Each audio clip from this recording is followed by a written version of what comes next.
So welcome to is it our last general body meeting? Wow, so sad.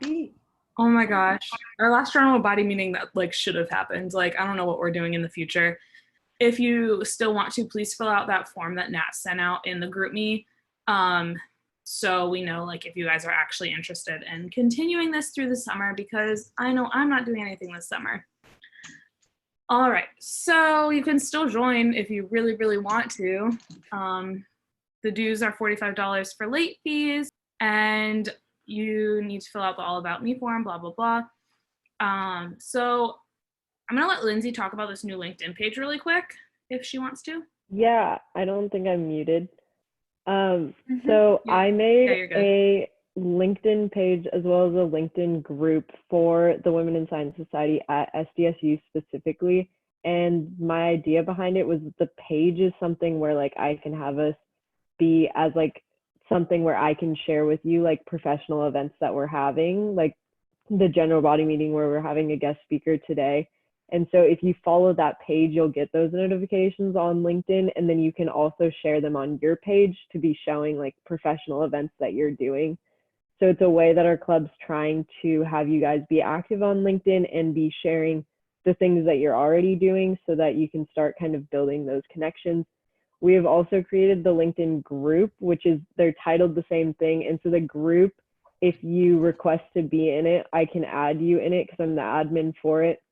I've tried to request as many people as I could find on LinkedIn that are members in the club, but if I missed you, just request and I'll add you to it. And then my goal is that since we're all at home, and I know a lot of the club members said that they know a lot of the board members, but not each other, I was hoping everyone could add a post to that, just listing things. I put it on the PowerPoint slide about your name, your year, your major, and basically just giving a little bio of yourself. So then other members that are added to the group can connect with everyone in the group, furthering their connections. But you also read a bio about the person and feel you know them beyond just saying oh, they're in this club with me. Maybe you could see that they're the same major as you, or that they have similar goals in the future, even if they're not the same major as you, and kind of make connections that way. All right, yeah, so please make sure to follow the new LinkedIn page and join the group because it could be a really cool place for us.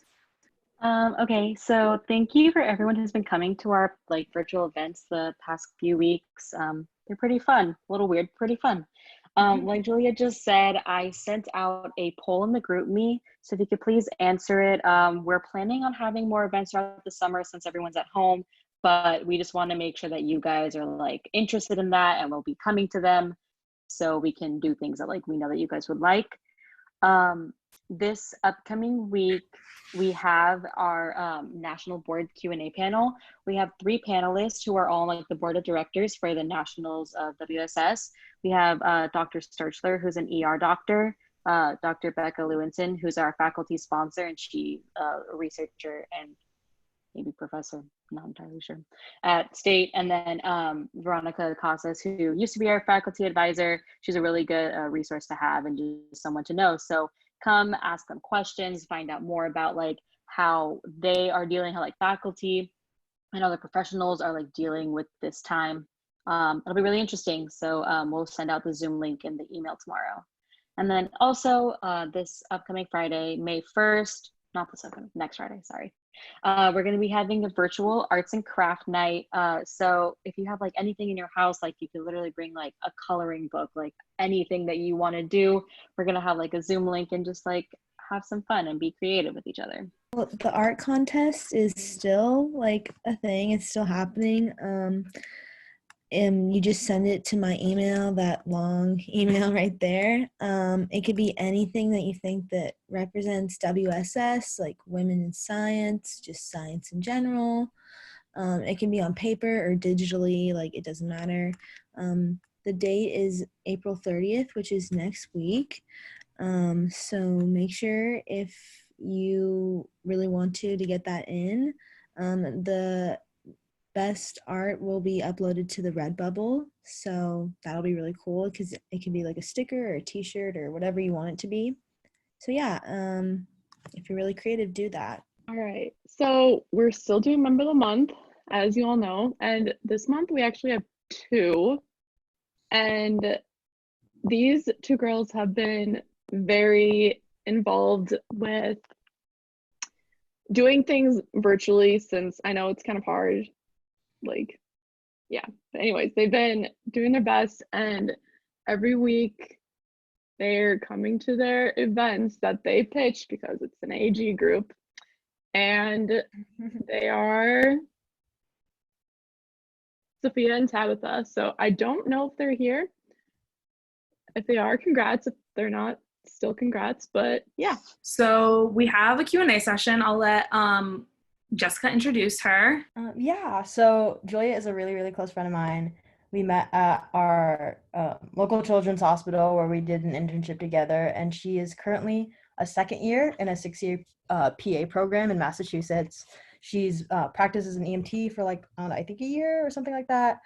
She has her FLEB license. She's been on a medical mission to Morocco, and she's overall a really, really cool person. So if you guys are interested in PA school, or if you want to just talk to her because she's super cool, I'm going to open up the floor for any questions you might have. And if not, we can just chat. But yeah, or I'll let Julia introduce herself. Duh. Hey, Julia. Hi.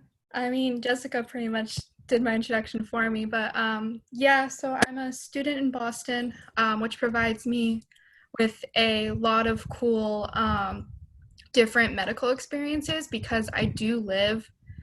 My apartment looks directly into an ambulance bay. So I live in like the medical part of Boston. So I've had a lot of opportunity to not only just kind of get the hospital life and kind of see what my future is going to look like, but also kind of to see all the different pathways of medicine. I've had the opportunity to not only like shadow physician assistants and nurse practitioners, but also a lot of doctors, and from working as an EMT in the city, I've had the experience to see how a lot of different ERs are being worked, and I actually was working at the beginning of this pandemic, and it was really interesting to see how all the hospitals, all of a sudden, we were just doing a normal shift, and then within like one call, I had one of the first COVID patients in Boston, and within one call, like it was almost like the entire hospital was like on shutdown for a little bit because we were all not allowed to leave. It was kind of insane, but it's been really cool to kind of see all the different policies that have been put into place within emergency medicine, not only within hospitals, but also within like fire departments and police departments. And it's really cool because I have access to some information that most people who are in the general public or just watching it on the news don't really get to see. Yeah, does anybody have any questions? Yeah, I have one. How did you successfully find people to shadow? Because I feel like it's really hard to contact them sometimes. Yeah, so a large portion of my shadowing was actually done with my internship last summer that I did with Jessica. And I also did a part of my program at school. I'm in a really intense 6-year program where in order to maintain and stay in my program, I have to shadow a certain number of hours each semester. So my school has a lot of resources for us, but also a really good resource is just calling your local, calling local physicians or like local doctor's offices is what a lot of us do. And you kind of just keep calling, and usually you'll be able to find at least one person who will say, hey, you can come in and shadow me for a certain number of hours, or you can do, they will help you find someone. And a lot of hospitals also have, I know Boston Children's has a program where you can come in, and I think it's like you have to fill out all these forms, and if you get approved, you can shadow like a maximum of 15 hours. But it is really hard. So just honestly, the number one thing I can say is just make as many phone calls as you can until you find that one person who's willing to help you figure it out. I had a question too. I was wondering what made you decide PA besides, or like rather than doing nursing school or nurse practitioner or medical school? Yeah, so I originally was planning on going to medical school.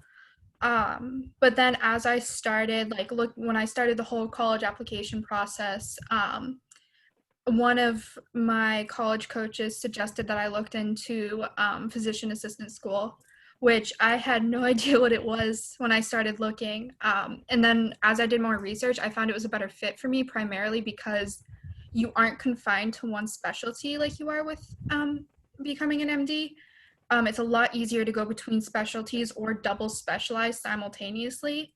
And it's not a lot, it's a couple years less schooling. However, you still pretty much have the same scope of practice, except for you do practice under a physician's license. So you do have a physician there if you have any questions or concerns about a patient. However, from the physician assistants I've shadowed, and I've shadowed surgical PAs as well as just like routine care PAs, and they practice pretty independently. And then they just have the doctor there if they do need something. So I thought that was really a better fit for me, just because I can get really bored staying in the same place all the time. So I thought it was cool that I could go between movements or between specialties.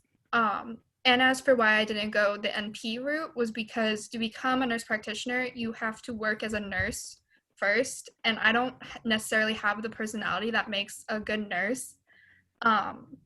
They tend to put up with a lot more like, sorry, voice crack. They tend to put up with like a lot more with patients in terms of like the whole, I'm probably gonna word this very terribly, but basically I'm the type of, I wanna be the type of medical practitioner that I wanna know why you're here. I wanna be able to fix the issue and be able to get you home. I'm not going to be the one who's going to be like, oh, your pinky toe hurts. Let me see what I can do about that when you're here because you had your appendix out. And that's more of a nurse's role. And I couldn't really see myself doing that or being a nurse. So that's pretty much why I chose the PA over the NP route. But NPs are semi-similar to PAs in that the big differences are NPs don't practice under a physician's license. So they do have the ability to open up their own clinics or go practice independently, where PA doesn't have the ability to do that. And then another big difference is prescribing medications, but that's more at a state level of licensing. So in some states, PAs can, whereas in some states, it's more regulated what prescriptions PAs can and cannot prescribe. Whereas in most states, NPs are allowed to prescribe most medications. How did you get involved in like a medical mission? Yeah, so I actually got involved through my school. It was a medical mission. We went to Morocco, and it was set up by one of the foundation we go with is called Volunteer Morocco, and it was actually founded by a chemistry professor at my school. He founded it after 9/11 because a big majority of the Moroccan culture is Muslim. And he wanted to show people that after 9/11 that there wasn't necessarily anything to be afraid of from the religion. So that's kind of how he started the whole program. And because he taught at my school, which is a medically based school, and everybody there is in a medical program, he geared it more towards a medical mission. So we would set up clinics at remote villages for the day. And then we ended up doing one giant clinic where we had a doctor for every single specialty. And my role was pretty much just taking vitals. I had a translator with me, and they told me their primary issues, and I sent them to whatever specialists that they need to see. So if like they were saying that they were having chest pain, I would send them over to cardiology. If it was a kid, we could send them to pediatrics. So I primarily did that through my school, but I know that there's also a lot of other ways you can do it. If you just Google medical mission, I want to say it's like medicalmissions.org or something like that. I can text it to Jessica later and she can send it to you guys. But I know my school has mentioned that that's a great resource to help find things as well. But I definitely suggest doing your research before you go on a medical mission if it isn't through school, because I've had some friends who have like signed up to go on a medical mission. He was supposed to be going to Vietnam, and when he got there, it was like nothing like they said it was supposed to be. Like he didn't have housing, he didn't have like anything that they were supposed to have there. So he ended up coming back home and not being able to do anything. So if you do find it through like an online source that isn't with a set program or school, just make sure you really do your research on the program. I had a question. So I'm not really in the medical field or in the medical direction, but I did see on your profile that you're a phlebotomist, Phlebotomist, yeah. Yeah, so I wanted to see if you can explain a little bit about that and what that is. So phlebotomist is the person who draws blood when you go to get blood drawn. So I'm trained to draw blood in a hospital setting. So I can't, like when I work as an EMT on an ambulance, I'm not licensed to do it on the truck. But if I'm in the hospital setting and you need a blood drawn, I am trained to either do it by directly putting the needle in myself or taking it through an IV that's already placed. That's pretty much the role of a phlebotomist, is we just draw blood. We also are trained in doing different types of urine samples. And it's just a lot of training on knowing the vasculature of where you're poking. And then there's like certain, when you're drawing blood, each of the like if you've ever had your blood drawn, you'll know there's different capped tubes, and the phlebotomists will take out the tubes before they start drawing the blood. And that's because each tube has a different additive in the bottom of it. So when the blood goes in, we mix up the blood with that additive, and that additive is going to determine what type of test is being done with the blood. And certain additives are required for certain blood tests. So yeah, could you go into a little bit more about like how you got certified for both your phlebotomy license and your EMT license? Yeah, so for EMT, I did it when I was at school. I went over to Boston University and took night classes. And that took me, I think, 3 months to complete the course. And then within 2 weeks of completing the course, I took my national exams. And to get that licensing, all you have to do is you take your national practical exam and then your national written exam once you complete the course. And then once you pass both of those, you get your national certification, and then you have to apply for state licensing from there. So for some states, you have to take a state exam, but I'm licensed in Massachusetts and California, and neither one of those states require a state exam. They just require a lot of paperwork. And then also in California, some counties require a license. So you have to have your national, your state, and then your county license in order to practice within that county. And then for phlebotomy, I did an accelerated 1-week course where I went to phlebotomy school from 8 a.m. to 6 p.m. 5 days a week for 1 week. And I did all my in-class training. And in that training, we also learned the proper procedure with poking. And so you pretty much just practice on your classmates. And it's really nerve-wracking because I remember the first time you have a needle, you're not practicing on anyone else except for the person sitting in front of you. So it's really nerve-wracking to be the patient of the person who's trying to poke for the first time. But once you complete that, you have to get a certain number of pokes in during class, and your teacher will sign off on those pokes. And then from there, you go take your national exam. Once you take your national exam, you go to a 1 week externship where you go to like a women's clinic, and you just draw blood for that clinic for the week. And you have to do 40 hours of that. And then you have to have I think it's like 50 pokes during the week, which isn't that difficult to get. And once you complete that, you can apply for your state licensing. What are some things that you did in undergrad that you think set you apart when you applied for PA school? Yeah, so it's just started my PA school application the other day. So I applied as an undergrad into a direct PA pathway at my school. I think there's like 7 or 8 programs like this in the country, where it's 6 years, you go straight from undergrad into graduate school. However, my school does it a little different, where I still have to complete my CASPA because we are guaranteed like interviews, but we still have to pass our interview phase. But definitely to set yourself apart on a PA school application, make sure when I first started, I made a spreadsheet of the PA schools I wanted to apply to, and I put on the spreadsheet the minimum GPA, the minimum number of shadowing hours, and the minimum number of patient contact hours, and then I doubled those. So there's always like the minimum, but what universities don't tell you is that when you're applying, say like the minimum shadowing hours is 40 hours, but you have 80, they're going to put your application up, higher up if you have more, if you have double what the minimum requirement is. And a lot of people, especially with shadowing, will do the minimum requirement and then try to go above and beyond with their patient contact hours, which is definitely important. But you definitely want to make sure you don't have just like an insane amount of patient contact hours in the minimum shadowing. You kind of want to have it more balanced. And then also with your shadowing and patient contact hours, make sure that it's diverse.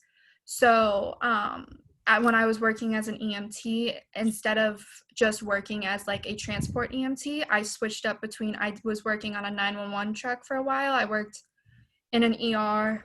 I worked at a children's hospital for a couple months. And I also worked just the regular dialysis calls. So it's kind of, instead of just having like one patient care experience, I know a lot of people who were applying just worked as CNAs in like a nursing home for a year. And the number one thing that people told them was that, yes, it's nice to have that many hours, and yes, that does hit the requirements. However, you want to make sure that you are diverse so that you can stand out, so that when you are in your interview, you have the ability to talk about not just like taking care of a certain type of patient, because realistically, when you go into medicine, you're not going to have all of the similar type patients. I mean, it depends on your specialty, but a lot of specialties like cardiology, your age range is going to vary drastically.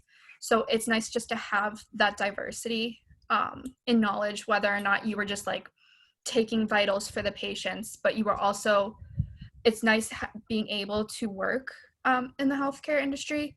Even though you might be working at the minimum level, you still get to observe, like, I'm working as an EMT and I'm just bringing the patients in and out of the hospital half the time, but also when I don't have a call, I can just go sit in the trauma bay. And there were many times where like I wouldn't be on a call and a trauma would come in, and my partner and I would just be standing in there like watching the trauma.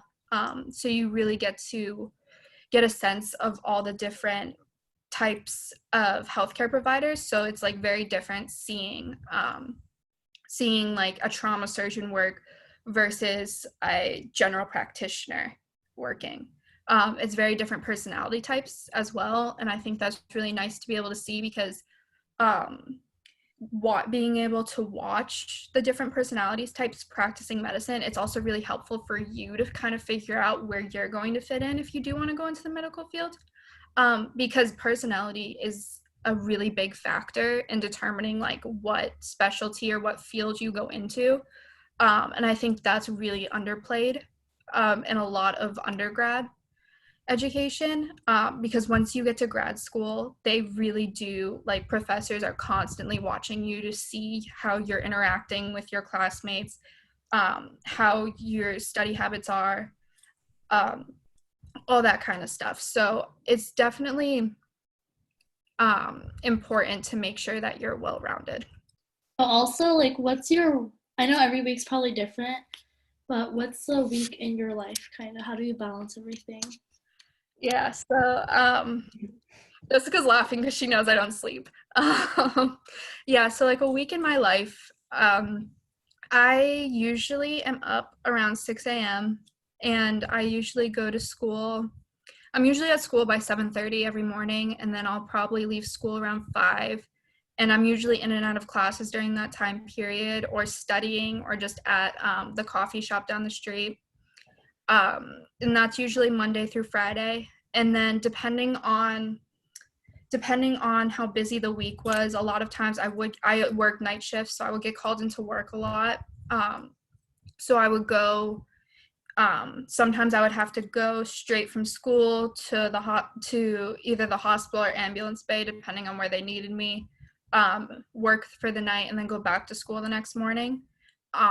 And that's actually how a lot of students at my school work, because we are required to have a certain number of patient contact hours every semester. So we are forced to work a lot of night shifts and then go back to school the next morning. And then usually on the weekends, I usually worked most Saturday shifts and Saturday nights. And then Sundays, I work as a data scientist for a medical study. So Sundays and Monday afternoons were pretty much dedicated to that. But yeah, I think that's pretty much it. Thank you so much, Julia. It was so great to have you. You gave so much information. Like, I'm kind of pre-med. So like, even just hearing you talk about like how you got all of this, like what you do in a general week, like is really cool to hear even as a pre-med, not pre-PA. So it was really great having you. And I'm sure all of our members really loved you. So if we can all thank her. Thank you so much for coming. It was great to meet you. Yeah. Thanks for having me. Thank you. Thank you. All right. I actually forgot that I do have a question for Julia. Okay. I was wondering your opinion on like how long, because you said you did a night class for getting your EMT, and I was wondering because I know there's different, like there's a 1 month like really accelerated program, and then you can do it in like a whole semester. I was wondering what your opinion on length to take a course like that. Yeah, so the one thing with the accelerated courses is EMT school is a lot of information. It's a lot of protocol memorizing. It's a lot of, you have to know the whole anatomy, going through procedures. If you're someone who's willing to put in the effort and just pretty much dedicate that entire month to not having a life and just studying 24/7, then I have friends who have done it and they absolutely loved it. They did the 1 month program and then were working within a month after that, and they loved it. If you want to do night, like the only reason I ended up doing night classes was because I was going to school full time simultaneously with it, or else I probably would have ended up doing an accelerated course. But if you're willing to put in the effort, I've never heard anything bad about a short accelerated EMT program, but definitely do your research into the program before you sign up, because the programs usually aren't that cheap, and you want to be able to be prepared for your national exam, because although you can pass the course easily, your national exams are what really matters, because you could pass that course with a C and nobody's going to care about it. But as soon as you get to like your national practical exam, you're literally sitting in a room. It's you, a dummy, and the national proctor, and they're gonna give you a situation. They're gonna be like, you showed up on scene and you saw this. You have to go through, ask all your questions, do a full body analysis, and it's really nerve-wracking because it's just you and then that one person staring at you, listening to everything you say. So you just want to make sure that you're prepared for that. So definitely do your research, and it's really easy to find research on EMT school because people are brutally honest. Like, you can just go on Yelp usually and find some. Okay, again, thank you so much. It was so great to have you. We enjoyed it so much. Great. Any last minute things, anyone? On Friday, which is tomorrow, Cassie and Mai are doing a little live Q&A session. Do you guys want to talk about that real quick? Yeah, so we're gonna stream it right from the Women in Science Society Instagram. So we'll post like a flyer or something beforehand, so you know. Please join us so we don't just talk to ourselves, even though like I do that all the time, so it's fine. And you can ask us literally anything. We're down to talk about anything, literally, about WSS, any suggestions for events you have. Yeah, just come join us, please. Please.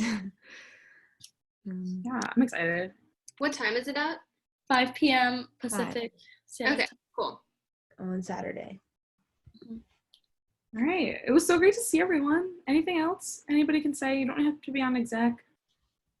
Just so everybody knows, since we have the Nationals Q&A on Monday, we're not going to have yoga, I think. We might, I mean, if you're down to do it after, like, I'm down. But, yeah, it's not going to be at 4, because that's when the Nationals thing is. Great. Cool. Everyone add everyone on LinkedIn. Yeah. And Yes. request to connect with Julia. I don't know if she'll accept you. I'm so sorry. If my dumbass accidentally. I'm not talking about you.